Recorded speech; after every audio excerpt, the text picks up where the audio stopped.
Hey guys, so I'm going to be doing a very popular set of nails that I did last summer, on one of my girlfriends. I'm going to be starting out with a bead of my Classique Pink. It's my favorite cover pink from Johans. And here's where you really get to see this product shine in its unique creaminess, I guess you would call it. I just laid down my first bead.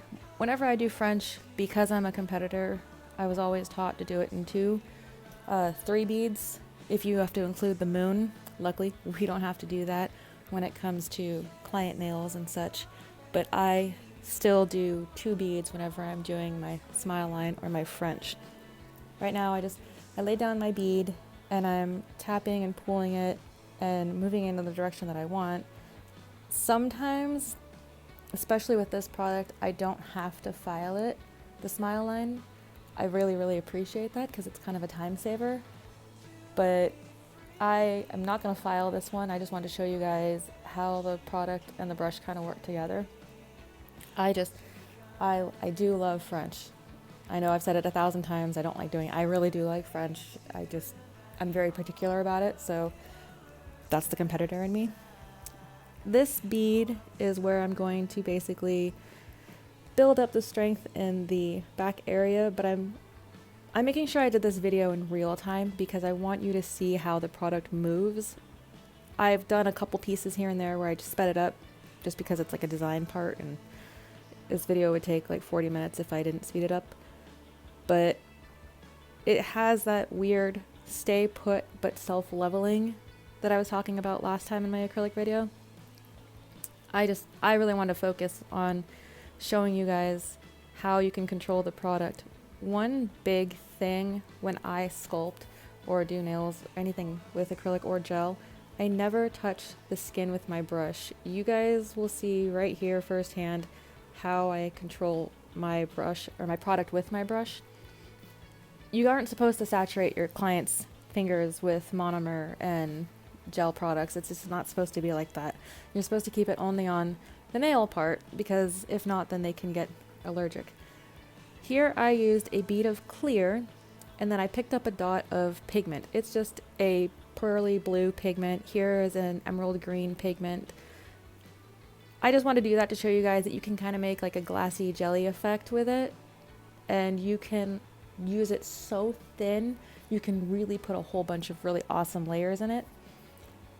The way I do my French, I usually set the product down, give it a couple seconds, and I can use my brush to put it into the corner.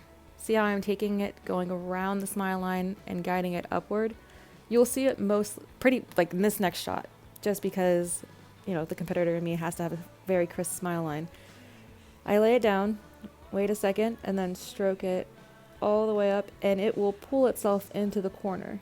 If you get a little too much off, you can just move your brush back and pat it back where you need to.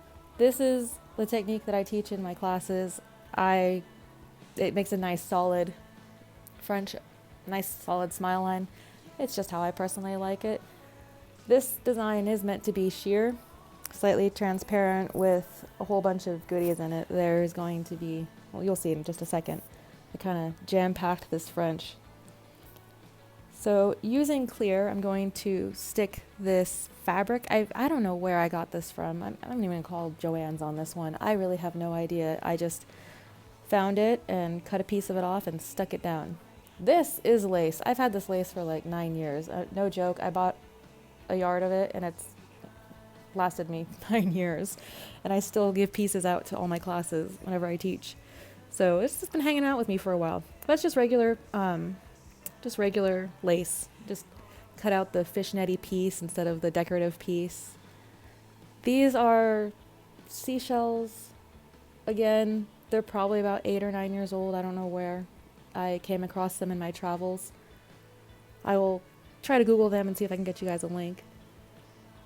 But laying everything extremely thin will give you such a beautiful shape and all sorts of goodies. Now I found this at some nail supply store, I want to say when I was in school in Chandler, Arizona. So yeah, I'm pretty sure that's where that shell came from.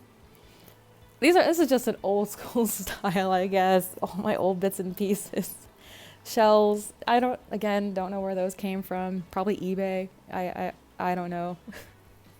Here, I want to show you how I do my ratio when I encapsulate.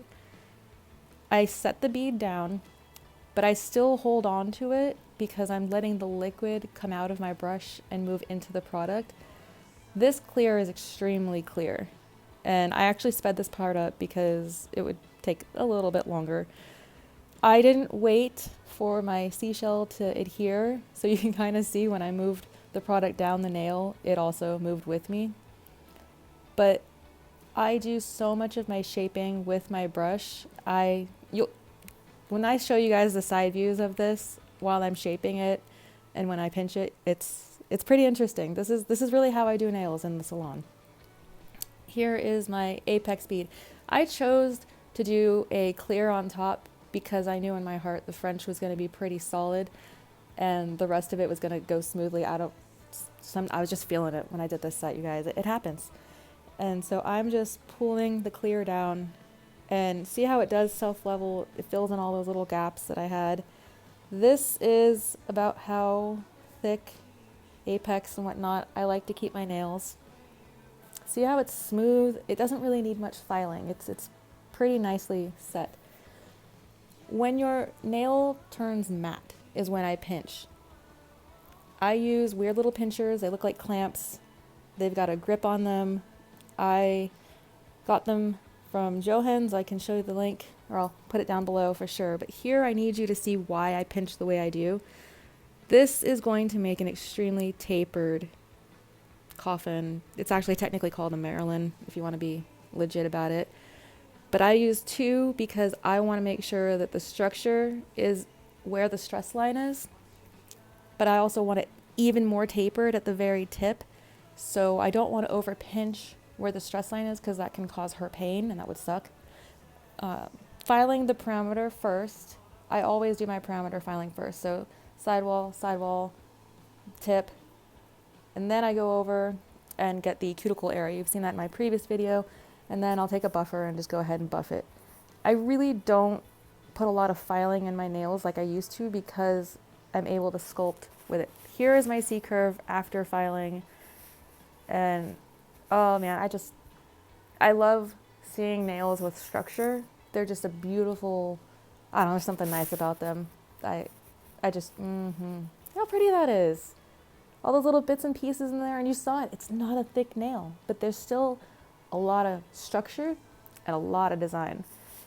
For this nail, I changed shape. Sorry, guys. I'm going to treat it just like a regular nail and put my base layer of clear down.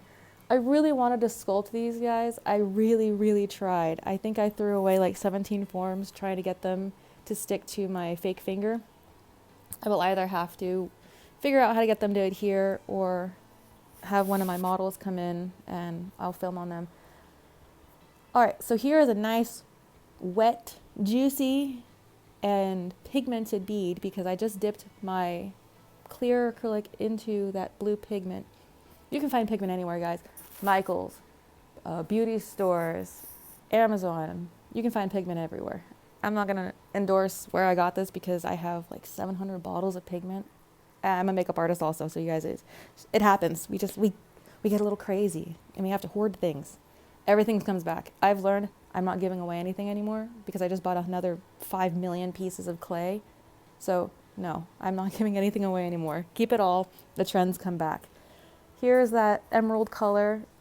When I lay this down, it's gonna look a little earthy, kind of, with the waves and whatnot, but I'm not going for a global look. I'm going for an ocean look like in the previous nail. This one, I just really wanted to show how you can take a pigment and get it really nice and tight and close up to the cuticle. Using the right brush that works for you makes a world of difference. Using the right product that works for you makes a world of difference. So I'm just going to fill this in a little bit. You can kind of see a little bit of the nail. I mean, it doesn't really matter because I'm going to put so many cool things on it anyway. Here is that fabric again. I don't know where I got it, but it's pretty awesome. Here I want you to see how I press with my brush and stick it into the acrylic on both of them. I could put a piece of plastic wrap over it, but I know my product well enough that I know if I press this into the clear acrylic and the pigmented acrylic, it will stay. And you don't have to worry about glue and all sorts of stuff. It's just easier that way. There's those seashells again. It looks like I'm putting a lot on this nail. From this view, I think it looks like a lot. Maybe from your guys' view, it looks thin. But I really don't like bulky nails. You can have strength without the bulk. As long as you put that pinch in there, not extreme. When I compete, oh yeah, that's in there. My poor models, I feel bad for them. But for the salon, you don't need to pinch too hard. Don't hurt your clients. They'll come back if you hurt them. Just using some more clear acrylic and that shell piece that I found in my travels. I think this whole set is really just dedicated to when I got my license 10 years ago. Good times. Yeah. So here's showing how thin it is. This is important because I don't know if you noticed on that last nail that I just did, there was a bubble in the middle of it and it stressed me. I'm having a little bit of anxiety over it, but it's okay. I'm using a wet bead purely just to use it as a glue, as an adhesive to make sure that all my bits and pieces stay in. Here you can see how I guide my not self-leveling bead. I got out of frame, so I had to bump it back up. Apologies. And I'm going to use my brush to shape as much as possible. Get all the product down. I really clean my brush and flatten it so that way I have more control over my product. Here's what it's looking like. It's about to turn matte, and then I put my pinch on it. My lamp was off. I was waiting for it to set, and I forgot to turn my other lamp on, so that's why the color changed. It's a little bit darker. I apologize. Technical difficulties. It's just been one of those weeks. Oh, I won't go on about it, but it's been entertaining. Filing my sides. There you go. Look at that shot. See, we're going to take it from the tip and file to the corner of the nail. Don't file into the corner of the nail. Just file up to the corner of the nail. You don't want to create any gaps or anything where they can have breakage. Buff it down. Get it nice and sharp. Make it as like a nice tool in case someone attacks you. Wah! I'm a sharp mermaid. Don't you touch me. Here's the finished design on this nail. Oh, so many bits and pieces, but it's not thick. There it is, you guys. I hope you had a great time. Thank you for watching. Have a fantastic day.